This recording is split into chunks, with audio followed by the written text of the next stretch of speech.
Hello, poor people. How are you today? I'm going to go straight to the point on how to increase your communication.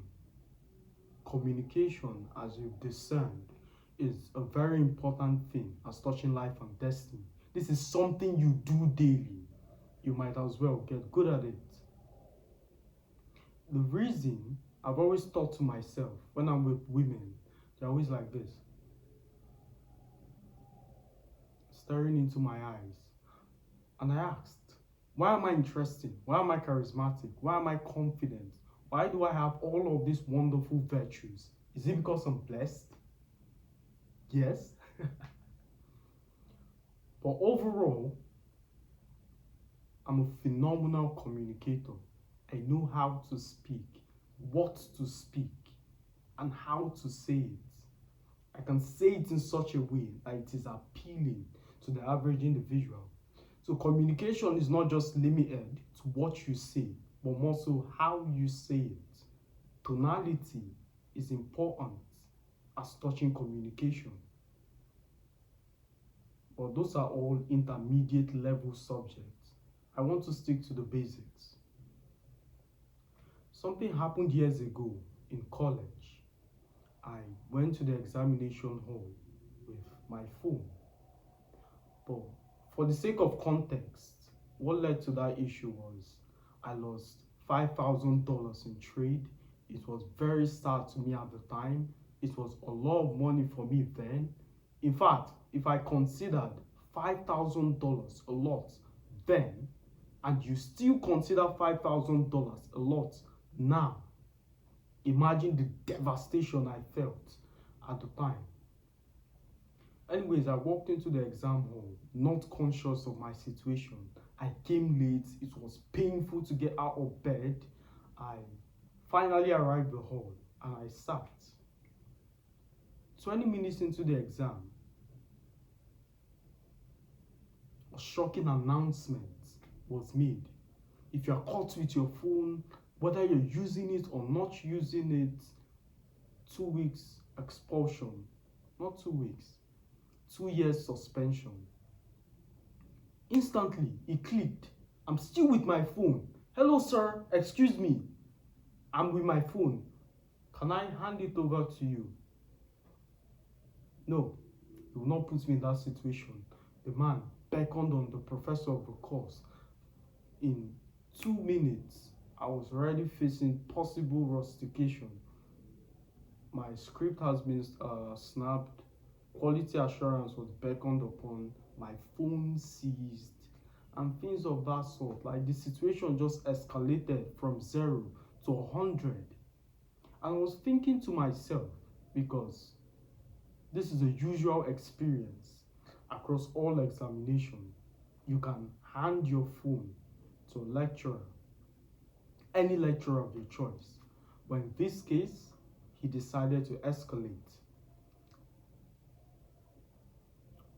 Still confused about the whole situation, and I thought, since I'm in Africa, it's something I can settle once I'm done with the exam. Immediately I finished, I meet the quality assurance man. Hello, sir, is there something we can do? How can we do this? He said he has submitted the phone, it's out of his hands. These are professors you should not fuck with. Upset. I go to the quality assurance office. They made the same statement. But what I wanted to do is to actually confirm he submitted the device, because he might possibly try to keep it for himself and perhaps turn it to his own, things of that sort. That was what was going through my mind at the time.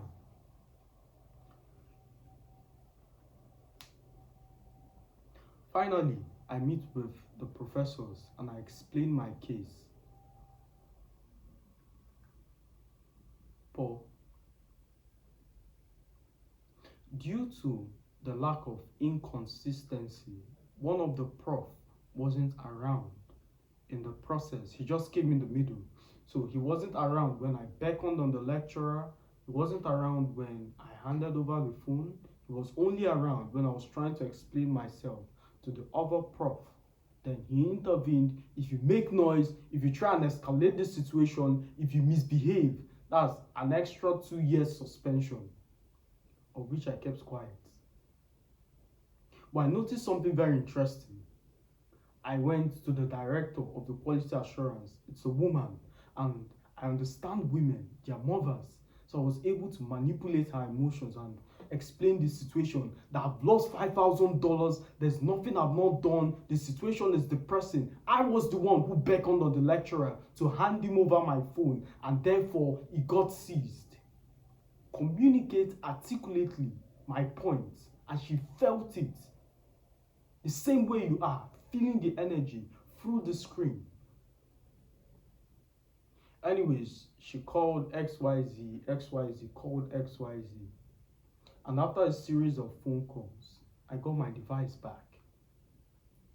Please understand, I just talked my way out of possible rustication with one of the most feared lecturers in the school. You know it's worrisome when an individual declines hundreds of dollars, indicating you should see the owner of the course. That's how bad it was. What is my point? My point is communication is something that is imbued in your daily lifestyle. Had I stuttered, had I not been armed with sufficient vocabulary to explain myself, perhaps I would have gone out of college, and that begins a new era of woe and unnecessary misery.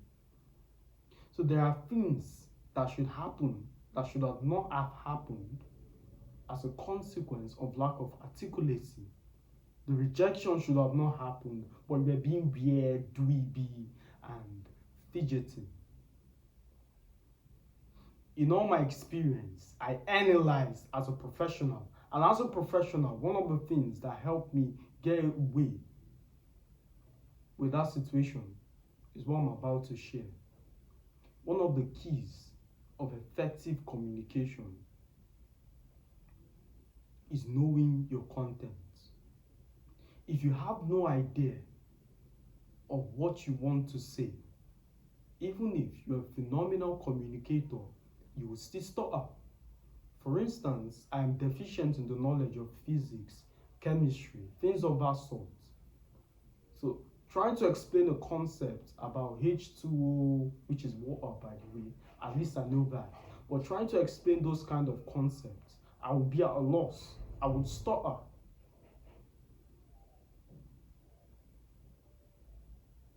Knowing your content. When you know your content, you are able to communicate articulately.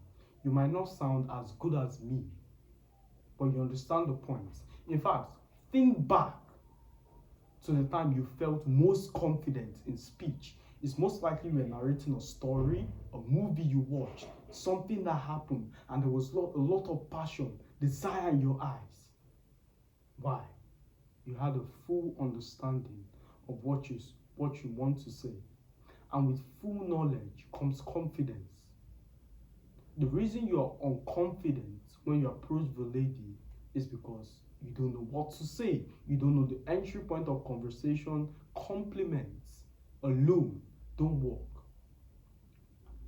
What is the conversation going to look like? She keeps saying thank you for the next 5 minutes. It's awkward, sir. So knowing your content is a phenomenal way to get by. For the sake of time, we'll end it here. And as always, my friends, pleasure speaking to you. I'll see you in the next one.